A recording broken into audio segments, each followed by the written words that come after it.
আমরা এই ড্রাইভার সাহেব আমার প্রাণপ্রিয় ভাই বলে গেছে, ড্রাইভার সাহেব বলতে হবে।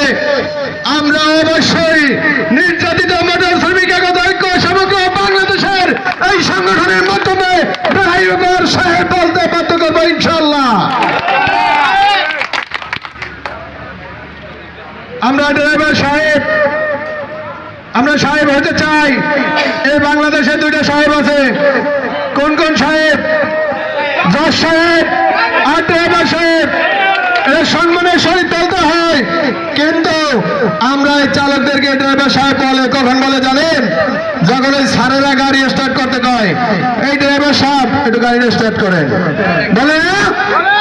আবার যখন একটু ভুল ত্রুটি পায় তখন এই সাহেব থাকে না।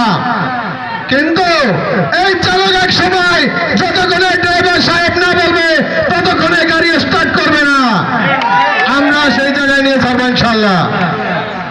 কারণ আপনারা যদি এটা চান, একত্রিত হতে হবে, একা সম্ভব না। আপনার গাড়ি চালাচ্ছেন আপনি, দুর্ঘটনা হইতেই পারে, গাড়ি চললে দুর্ঘটনা হবে, হবে না? কোন কোন কারণে দুর্ঘটনা হয় সাধারণ জনগণ থেকে আইনের জায়গায় কেউ জানেন না। গাড়ি ভুল চালালে অ্যাক্সিডেন্ট হয় না, কোন কোন যন্ত্রাংশের কারণে ভুল হয়ে গাড়ি অ্যাক্সিডেন্ট হয়, যন্ত্রাংশ নষ্ট হয়ে গাড়ি অ্যাক্সিডেন্ট হয়। তদারকি না করে আপনি চালককে বললেন কি ঘাতক, এটা কিন্তু আমরা মাইনে নেব না, নেব না। ধন্যবাদ।